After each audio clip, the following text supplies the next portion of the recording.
नमस्कार विद्यार्थी मित्रांनो, लेवल अप ॲग्री अकॅडमीच्या ऑफिशियल YouTube प्लॅटफॉर्मवर आपल्या सगळ्यांचं पुन्हा एकदा स्वागत आहे। एक आगळा वेगळा व्हिडिओ तुमच्या सगळ्यांसाठी घेऊन आलोय। विथ प्रूफ हा व्हिडिओ घेऊन आलोय। थंबनेल वरती तुम्ही बघितलं असेल, फक्त 5 विषयांचा अभ्यास करा आणि 110 प्लस मार्क मिळवा MCR PG CET 2024 मध्ये। तर हा काय प्रकार आहे? म्हणजे सुरुवातीला तर थंबनेल बघून तुम्हाला फेक व्हिडिओ वाटेल किंवा हे काय आहे असं विश्वास नाही बसणार, पण मी विथ प्रूफ इथे एक्सप्लेन करून देणार आहे, तुम्हाला तुमच्याकडून करून घेणार आहे। विषय काय आहे? अभ्यास कंप्लीट महाराष्ट्र करतोय। कंप्लीट महाराष्ट्रातली पोरं MCR PG CET 2024 साठी अभ्यास करतायत। सगळ्यांचं स्वप्न असतं MSc राहुरी कॅम्पस मधून करायची। तर याच्यासाठी अभ्यास पूर्ण महाराष्ट्र करतोय मित्रांनो, पण स्कोरिंग करायची किंवा टॉप करायचं असेल तर आपल्याला एक स्ट्रॅटेजी पाहिजे, एक प्लॅन पाहिजे। तर त्या स्ट्रॅटेजीनं, त्या प्लॅननं जर आपल्याला अभ्यास केला तर आपल्याला यश मिळू शकतं। आपली MCQ ची सीरीज, जी काही कन्सेप्च्युअल क्वेश्चन सीरीज आहे, ती क्वेश्चन सीरीज चालूच राहणार आहे। पहिलं दुसरं लेक्चर झालेलं आहे, मध्येच मी हा व्हिडिओ टाकतोय। का टाकतोय? कारण इथून पुढे आपल्याला 2 महिने मिळाले अभ्यास करायला, तर त्या 2 महिन्यांचा एक चांगला युटिलायझेशन तुम्ही केलं पाहिजे, म्हणून हा व्हिडिओ मध्ये टाकतोय। आणि आपली जी काही कन्सेप्च्युअल क्वेश्चन सीरीज आहे ती आहे तशी पुढे कंटिन्यू करतोय। Okay, got it boys? चला, तर कोणत्याही प्रकारचा वेळ न घालवता आपण आपल्या लेक्चरला सुरुवात करूया। तर जे काय मी तुम्हाला हे देणार आहे, काय म्हणतो आपण, क्वेश्चन्स, आपले सब्जेक्ट देणार आहे की कोणत्या सब्जेक्ट वरती फोकस करायचंय, कोणत्या क्वेश्चन्स वरती फोकस करायचंय। तर हे सगळं मी आपल्या MCR च्या ऑफिशियल YouTube वरून, ऑफिशियल वेबसाईट वरून डाउनलोड केलेलं आहे। म्हणजे असं कुठलं तरी डेटा उचललाय, कोणाची तरी व्हिडिओ बघितली आणि तिथून तुम्हाला सांगतोय अशातला भाग नाही। ऑफिशियल वेबसाईट वरती जाऊन तुम्ही 2024 चं ब्राउचर डाउनलोड करू शकता आणि त्या ब्राउचरची लिंक पण मी या व्हिडिओच्या डिस्क्रिप्शन मध्ये टाकतोय, तिथून पण तुम्ही ते बघू शकता। किंवा आपला टेलिग्राम चॅनल आहे MCR 2024, त्याच्यावरती पण मी हे अपलोड करतोय। तर ब्राउचरच आहे माझ्या मोबाईल मध्ये, पण तिथूनच मी तुम्हाला सांगतोय की कोणत्या विषयाचा अभ्यास करायचा आहे, कोणत्या विषयाचे किती क्वेश्चन आहेत, या सगळ्या गोष्टी। आणि ज्यावेळेस हे सगळा प्लॅन तुमच्या डोक्यामध्ये एक रफ फिगर तयार होईल, त्यावेळेस तुम्हाला एक आयडिया येईल की कोणत्या विषयाला किती अभ्यास करायचा आहे आणि कोणत्या विषयाला किती वेटेज द्यायचं आहे। Okay guys, got it? Ready? चला, तर सगळ्यात महत्त्वाचा आणि सगळ्यात सुरुवातीचा सब्जेक्ट कोणता आहे आपला? ॲग्रोनॉमी, बरोबर? ॲग्रोनॉमी। त्याच्यानंतर कोणता आहे? बॉटनी। त्याच्यानंतर कोणता आहे? हॉर्टिकल्चर। त्याच्यानंतर कोणता आहे? पॅथ। त्याच्यानंतर कोणता आहे? इकॉन।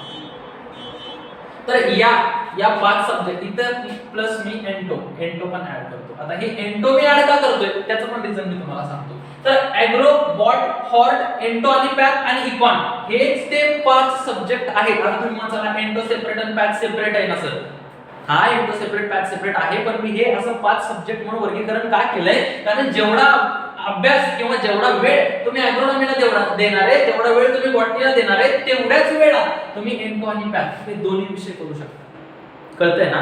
म्हणजे समजा तुम्ही ॲग्रोनॉमीला किती दिवस देताय? 10 दिवस देताय, तर 10 दिवसात तुम्ही एंटो प्लस पॅथ हे कव्हर करू शकता। म्हणून या दोन्ही विषयांना मी एकच विषय कन्सिडर केला। ओके, चला, तर ॲग्रोनॉमीचे किती क्वेश्चन येऊ शकतात? हा टेंटेटिव्ह क्वेश्चन्स देतोय मी, टेंटेटिव्ह क्वेश्चन्स देतोय। म्हणजे आता मी इथे लिहिणार आहे किती? ॲग्रोनॉमी 25, ॲग्रोनॉमी 25, बॉटनी 24, हॉर्ट 21, पॅथचे किती? 18, पॅथचे 18 आणि एंटोचे 11 प्लस 11 असं करतो मी। ओके, बरोबर किती? हे 29 झाले। ओके, चला, त्याच्यानंतर इकॉनॉमिक्सचे 16। तर हा एक टेंटेटिव्ह एक वेटेज किंवा टेंटेटिव्ह क्वेश्चन देतोय मी तुम्हाला की ॲग्रोनॉमीचे 25 क्वेश्चन, बॉटनीचे 24, हॉर्टिकल्चरचे 21। मग ॲग्रोनॉमीचे 25 म्हणजे जो पेपर येणार आहे त्यामध्ये ॲग्रोनॉमीचे 25च क्वेश्चन पडतील का? म्हणजे एक्झॅक्टली 25च असंच नाही पडणार, 23 पडू शकतात किंवा 24 पडू शकतात। ओके, चला, तर मग मला म्हणायचं हे होतं की आता किती झाले?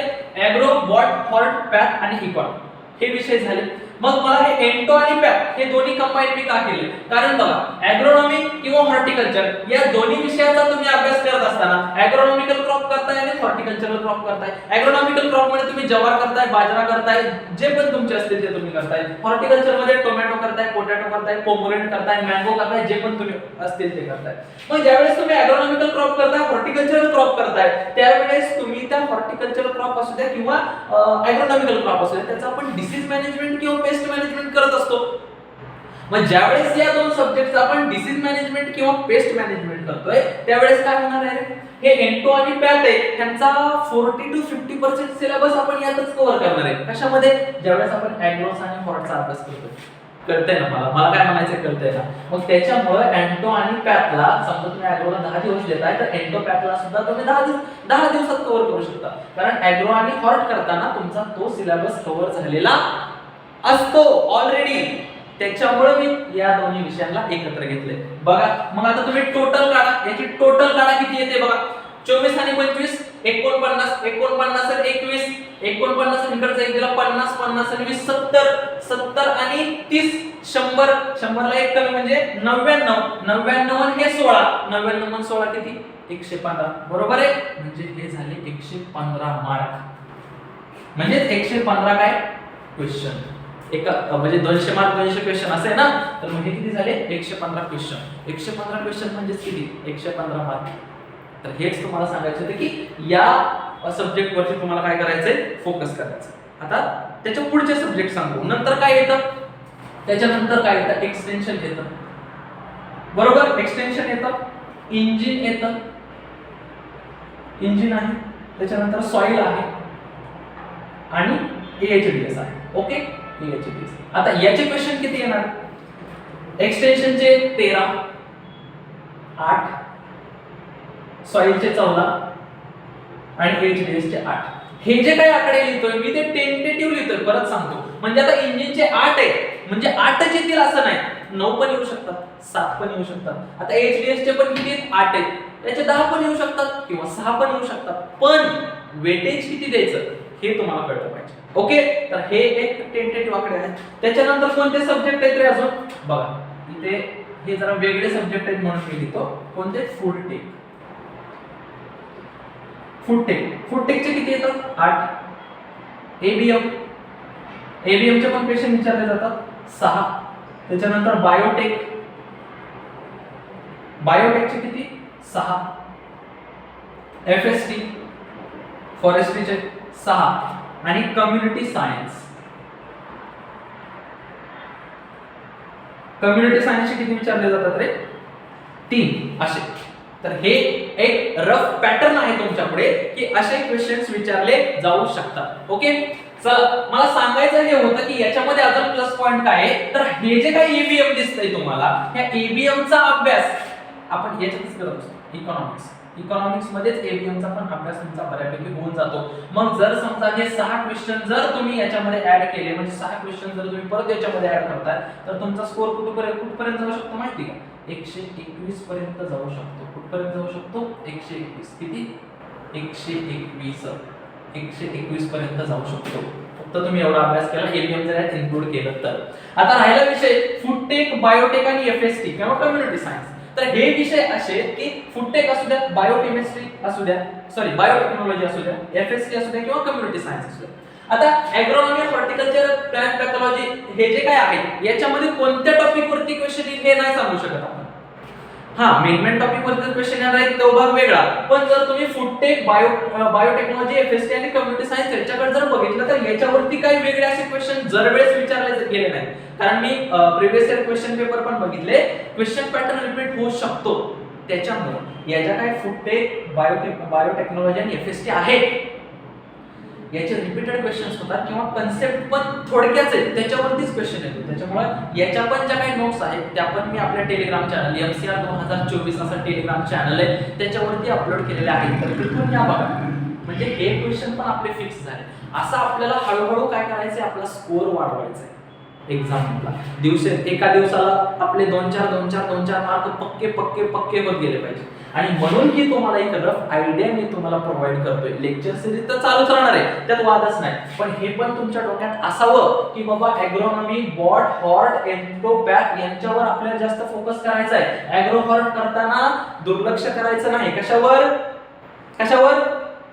हे जे काय आहे एंटोपॅथ मध्ये जे काही इथं सिलेबस कव्हर करतोय त्याच्यावर दुर्लक्ष करायचं नाही पेस्ट मॅनेजमेंट असू द्या डिसीज मॅनेजमेंट असू द्या आणि इकॉनॉमिक्स गॉट इट बॉयज कळतंय असा तुमचा स्कोर 115 जाऊ शकतो आणि जर एबीएम चे मार्क त्यात इन्क्लूड केले तर तुमचा स्कोर हा 121 पर्यंत जाऊ शकतो असं कॅल्क्युलेशन आणि असा जर या पद्धतीने जर तुमचा एक रफ फिगर तुमच्या डोक्यात असेल तर राहुरी कॅम्पसमध्ये MSc करायचं स्वप्न पूर्ण होऊ शकतं तुमचं. ओके, हेच सगळं तुम्हाला सांगायचं होतं. आणि दुसरी गोष्ट, आज मी इतका खुश काय तर आपल्या चॅनलनं 1000 सबस्क्रायबर क्रॉस केलेले आहेत. 1000 subscriber finally level up agri अकॅडमीनं क्रॉस केलेले आहेत. हे सगळं माझ्यासाठी खूप मोठं आहे आणि खूप खुश आहे मी आज. आणि हे सगळं जे काय आहे 1000 सबस्क्रायबर आहेत, हा जो माझ्या चेहऱ्यावर दिसणारा आनंद आहे, हा सगळा फक्त तुमच्यामुळे आहे, तुमच्या सपोर्टमुळे आहे. आणि हा सपोर्ट, हेच तुमचं प्रेम कायम माझ्यासोबत राहू द्या, हीच एक छोटीशी अपेक्षा व्यक्त करतो. आणि हा व्हिडिओ जास्तीत जास्त लोकांपर्यंत शेअर करा आणि आपल्या चॅनलला सबस्क्राईब करा.